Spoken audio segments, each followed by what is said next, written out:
Pengertian Human Resource Planning atau rencana strategi adalah rencana keseluruhan mengenai bagaimana mereka akan menyesuaikan kekuatan dan kelemahan internal dengan kesempatan dan ancaman eksternal, yang bertujuan untuk mempertahankan keunggulan kompetitif. Atau dengan kata lain, Human Resource Planning merupakan proses perencanaan kebutuhan tenaga kerja suatu organisasi untuk masa yang akan datang. Dan selanjutnya yaitu tujuan Human Resource Planning. Yang pertama, mencegah terjadinya kelebihan pegawai atau untuk memastikan perusahaan mendapatkan karyawan di waktu dan di tempat yang tepat dan mempunyai kemampuan yang sesuai dengan job desk yang diberikan. Kemudian, yang kedua, untuk memastikan bahwa perusahaan bersifat responsif. Responsif di sini memiliki arti bahwa adanya perubahan yang terjadi di lingkungan perusahaan tersebut dan menyediakan pengarahan dan tujuan semua aktivitas dan sistem sumber daya manusia.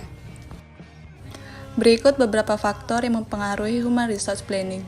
Yang pertama ada ketenaga kerjaan, di mana dipengaruhi oleh situasi tingkat kemiskinan setiap negara yang menyebabkan pemerintah memberi tekanan lebih pada setiap perusahaan agar membuka lebih banyak lowongan untuk SDM Indonesia.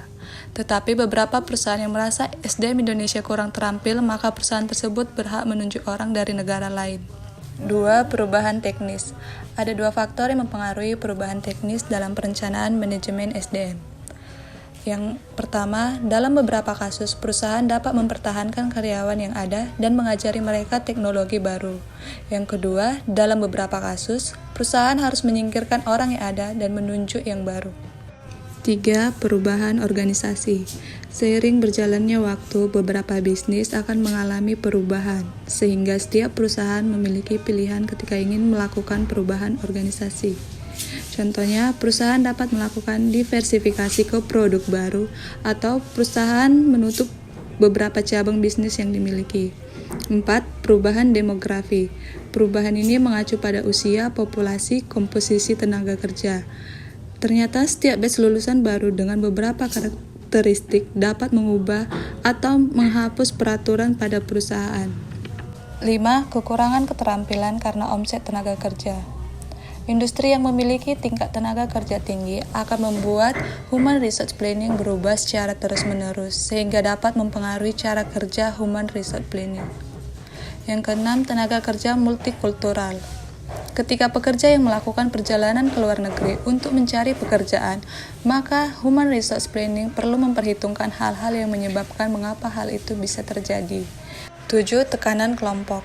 Setiap perusahaan harus mengingat kesenangan atau kepentingan setiap kelompok. Contohnya seperti mengingat aktivis wanita, media, dan lain-lain. Karena jika contoh-contoh seperti di atas tidak terlaksana, maka hal tersebut mampu menciptakan masalah bagi perusahaan yang menyebabkan pengangkatan atau pengurangan menjadi sulit.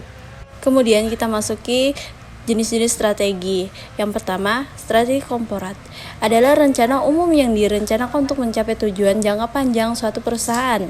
Strategi korporat membahas pertanyaan seperti di mana perusahaan harus beroperasi, dalam bisnis apa, dan bagaimana perusahaan akan mencapai keunggulan bersaing. 2.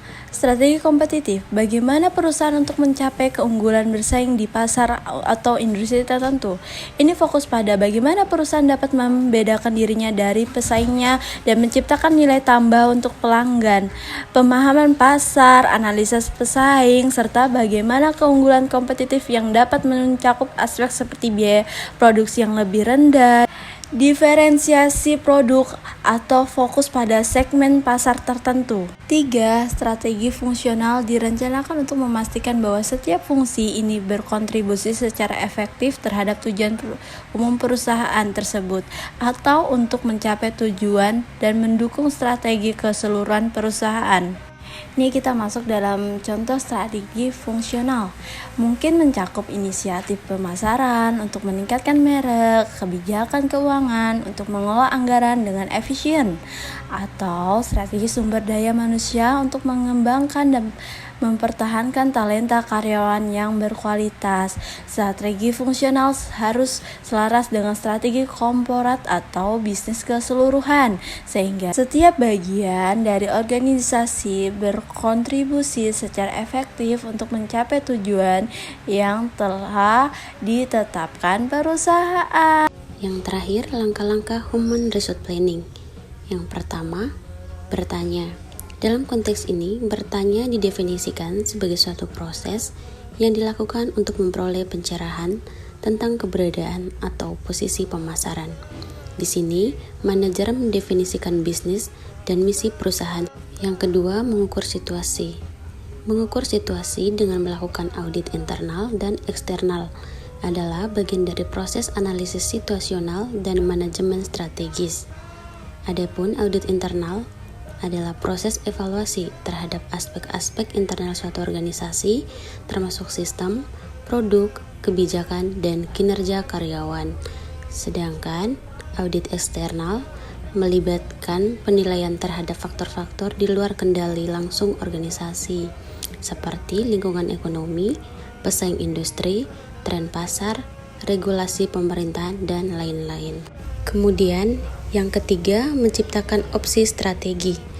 Menciptakan opsi strategi merujuk pada proses mengidentifikasi dan mengembangkan berbagai alternatif strategi yang dapat dihadapi oleh suatu perusahaan. Ini melibatkan pemikiran kreatif dan strategi untuk menghasilkan sejumlah opsi yang dapat membantu perusahaan mencapai tujuan atau mengatasi tantangan yang dihadapinya. Yang keempat, meninjau opsi strategi. Meninjau opsi strategi mencakup langkah-langkah evaluasi terhadap berbagai alternatif strategi yang telah didefinisikan atau dihasilkan dalam proses perencanaan strategi.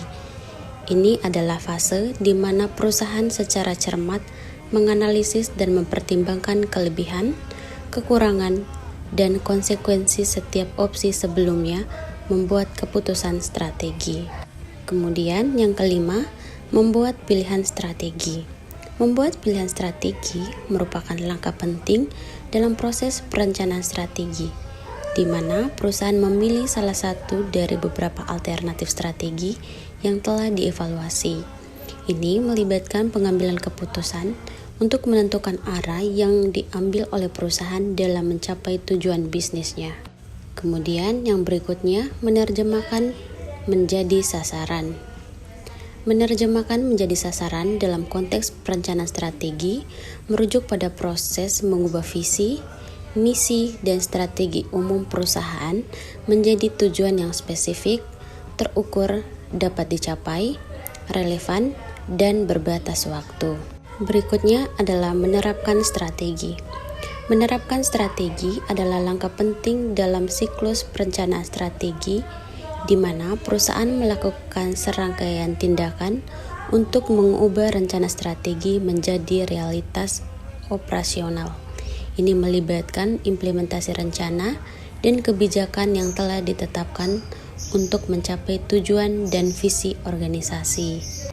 Oke, ketika 7 langkah itu sudah diterapkan, maka kita masuk ke langkah yang terakhir, yaitu mengevaluasi kinerja.